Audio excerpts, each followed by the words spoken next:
overwhelmed and exhausted at the thought of just having to start a task, if you feel like you can't get out of bed, you have this never-ending urge to have a break, and you have lost all satisfaction and previous joy that you used to have for certain tasks, then you're probably burnt out and in need of this video. This video is another episode as a part of my Watch This When series, which you guys will find as a playlist on my channel. The videos in this series collate 10 to 15 and sometimes 20 facts that aim to reassure you during different stages of your life, whether you're feeling sad, whether you're feeling anxious or burnt out. I know how frustrating it can feel when you're in this pit of burnout and exhaustion because it originates from a place of being a high performer. And so burnout isn't so easily fixed by just taking a break or taking a day off. It's something that grows this inner guilt inside of you. So I collated 10 facts within this video that I hope will give you some reassurance and some comfort that will change your perspective on experiencing burnout and help you see the light at the end of the tunnel. This video has also been brought to you by BetterHelp, who is the paid partner of this video. Fact number 1, burnout is actually a form of reawakening. I know things seem so hard and so heavy right now, but just like with every single other adversity we experience through life, it's trying to teach us something. And especially when going through something like burnout, our body and our mind is so much wiser than you think. It's constantly trying to communicate with us, hey, actually,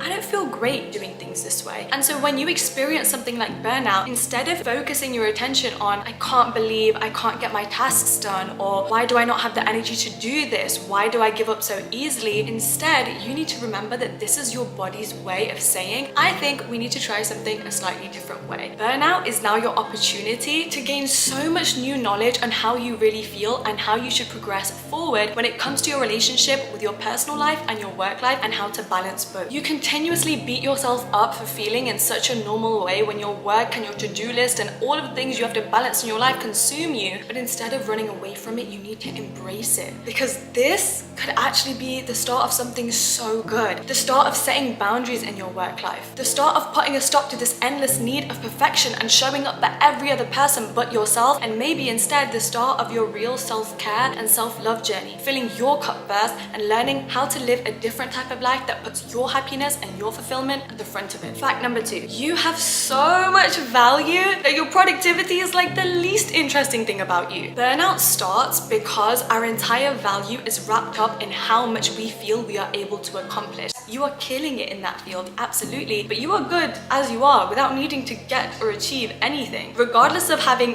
1 week off or 6 months off because you feel like you just can't give anymore, you are still whole and worthy and deserving of everything you could ever want. Defining yourself solely based on your ability to complete tasks, meet deadlines, or hit certain metrics is such an inaccurate way of viewing your self-worth. And when your self-worth and productivity become interlinked, you are going to experience this intense identity crisis, which actually in its true form is burnout, because somewhere along the way you got lost in tying up your self-worth and value in success rather than our true purpose and true goal as human beings, which is to create as much happiness and joy on a daily basis. You are worthy of love and happiness regardless of how much you achieve in a day or in a year. And it's time you finally did yourself the favor of telling yourself that it's okay to take a break. That when you wake up every single morning, the goal should be, how can I have a good day today? That anytime you make a singular decision, it's based off of, I did this to make me feel good about myself, to inject some joy back into my life, to romanticize my life, rather than I need to do this to show up for everyone else, to be perfect and to be the type of person I'm supposed to be, rather than loving myself for who I always have been. Fact number 3, burnout keeps growing with monotony. You turn your alarm off in the morning, you get out of bed, you get ready, you head to work or school, you do everything in your to-do list for the day, you head back home, you clean up, you do your chores, you make sure you're checking in with your friends, you make sure you're being good enough, you make sure you're communicating with your family, you make sure you're being a good type of partner to your other half, you run all of your errands, you respond to emails, you make sure you're responding to texts, you make your dinner, you clean up, you watch something on Netflix, you go to bed, and you relive that day over and over and over every single day with not a single thing changed, because life all of a sudden has become about completing a to-do list, getting things done, trying to get closer towards your goal, which is so beautiful and so impressive, but not when it's at the expense of your joy and experiencing everything this life has to offer, which comes about in spontaneity, in making mistakes, in failing and learning from them, in trying new things, and in stepping outside of your comfort comfort zone. Challenging yourself is such an important way to avoid feeling overwhelmed, because exhaustion and burnout and overwhelm comes from doing the same things we're doing every single day and trying to be perfect at them. But when you start stepping outside of your comfort zone and challenging your things and doing things you've never done before, the goal isn't perfection,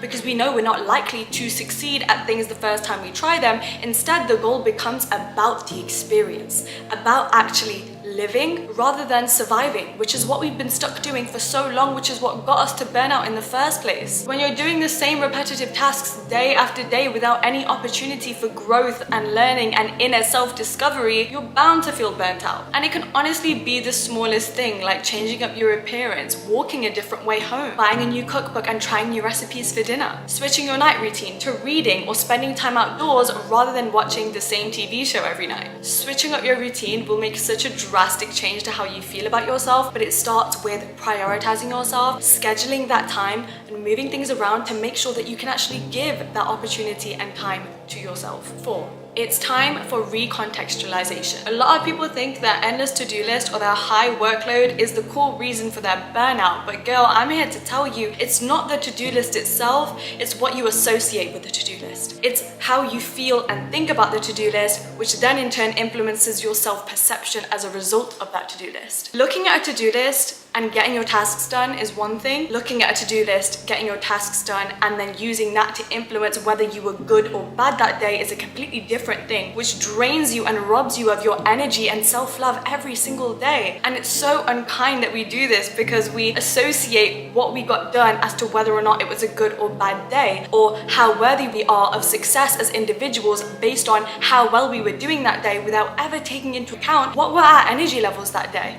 How are we doing emotionally and mentally that would then influence how much we could give to a certain task. We never give ourselves that space and that compassion. Instead, we treat ourselves as if we are robots. We constantly want every single thing to be perfect and continuously set unrealistic high expectations, never giving ourselves enough free time, taking every free hour in a day as another opportunity to be more productive or be more to others, that the pressures that others give us and the pressures of society and where we want to be and our fears and our scarcity mindsets and all the overthinking is really what's causing the burnout. It starts with the mindset you attach to the workload and the to-do list, not the work tasks themselves. 5.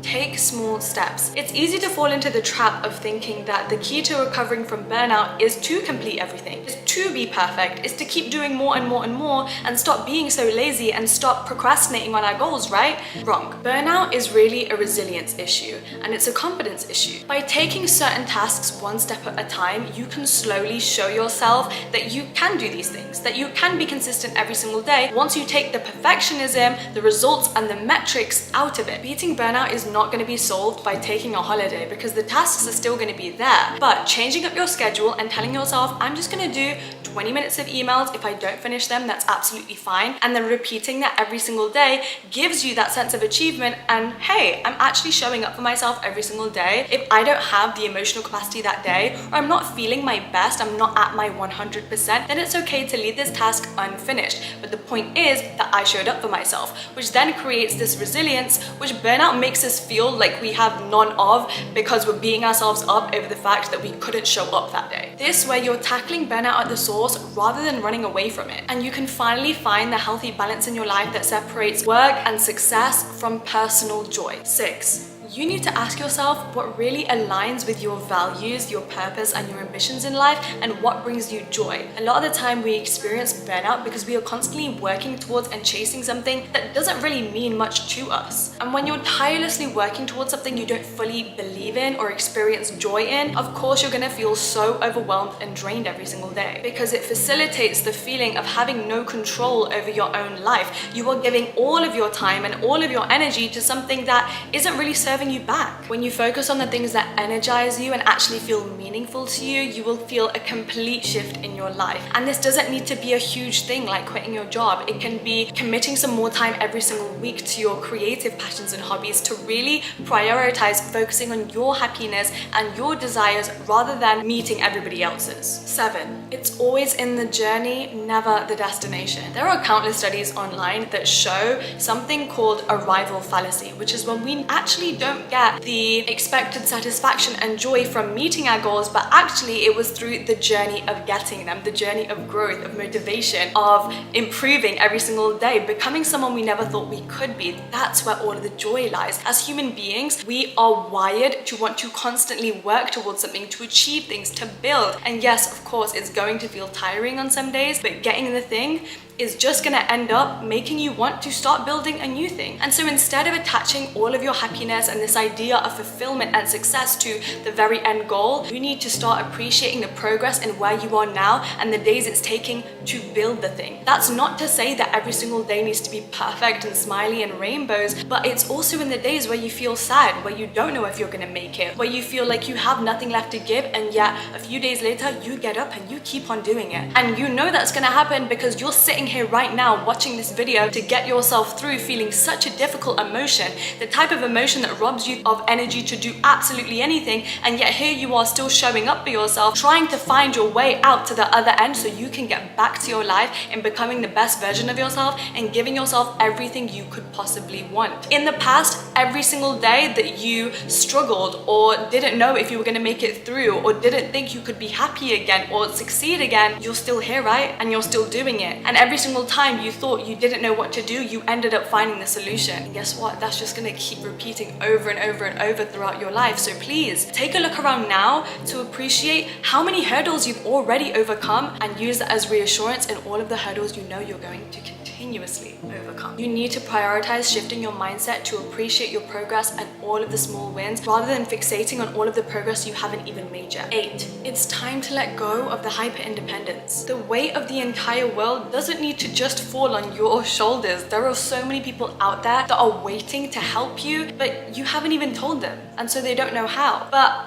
for a lot of people who are alone and maybe don't have a support network to lean on, you can be that support network for yourself by regularly taking time for self-reflection, to journal how you're feeling so that you can actually process your thoughts and emotions and get them out of your system and onto paper so that you're not constantly carrying around the weight of all of this emotional baggage. Creating your own routine and studying how it affects you every single day, and then instead tailoring it to your needs and once again to your happiness rather than your to-do list. Remember that you are worthy of love and leaning on somebody else's shoulders, but also you are capable of being able to offer that help to yourself as well. 9. Since when did being self-critical become part of our daily routine? Burnout and harsh self-judgment basically go hand in hand. And so in this phase of your life, self-compassion is always going to be the way out. We already know burnout is a perfectionism problem. It's like every single day, I have to make it to work, I have to make more money, I have to stay on top of my fitness, I have to eat better, I have to be a better friend, I have to check in with this person, I need to provide for my parents, I need to be a better partner, I need to check in with my siblings, I need to look better, perform better, do this, do that. You are so busy being so kind to everybody else, trying to be everything to the world, to work, to people, and yet where is that kindness to you? If you take just that little bit of kindness that you're so busy trying to give to everybody else, it will actually help grow your self-belief and kick out the burnout as a result. When you're gentle with yourself and you shift your self-talk to, you did your best today with the 50% that you had that day or the 100% you had that day, then you have this motivation to move forward because you know at the end of the day, you're still getting that love from yourself. When you are constantly judging yourself and criticizing yourself for how lazy you are, or the fact that you can't believe you're procrastinating again and other people are out here doing it better than you, what's really going to keep you moving forward? And finally, 10. What does burnout mean to you? There's usually this common definition of burnout thrown around about it just being so exhausting and having no capacity for everything and everything irritating you and you needing a distraction from the things that you used to be able to so effortlessly do. But the truth is, burnout is different for everybody. Sometimes it grows because we feel this immense sense of guilt for not getting the thing done. Other times it's because we feel no matter how much we do and no matter how much we achieve, it's never quite enough and there's always something else to achieve. There's always more progress to be made, that we rarely take time to celebrate ourselves for all of the progress we have made. On the other hand, it could be that we never feel enough or that time is running out and we're never going to get a certain opportunity again and you feel like you're racing and chasing, that it takes it all out of you. Whatever the case is, you owe yourself the kindness of looking deep within and assessing where this burnout is coming from and why it keeps growing because of the mindset and perception you have of it. When you understand the way that it's causing you to feel and perceive yourself, only then will you be able to start solving it and understanding what your body and mind have been trying to communicate with you this entire time. And then you get the opportunity of growing and healing from this burnout experience to then create a more informed and tailored routine on how to live your life in a way that suits your needs and prioritizes your energy and happiness. And that brings us to the end of this video. I hope you guys enjoyed it. I hope it gave you a well-deserved sense of comfort and reassurance that you truly deserve during this time. Burnout is such a difficult thing to go through. I have been there so many times myself. If you enjoyed this video or if you learned something new, please comment down below and let me know what it was, because it really helps me make sure that I'm providing as much value to you guys as I possibly can. I know that you guys are going to be able to get through this. I hope you start practicing some of the tips that I shared in this video, because it's the most self-loving thing you can do to try and do things differently, to get outside of your comfort zone, to process those emotions. I'm wishing you the best of luck, and I hope to see you at the same time next week for a brand new video when you are going to be feeling much better. Bye.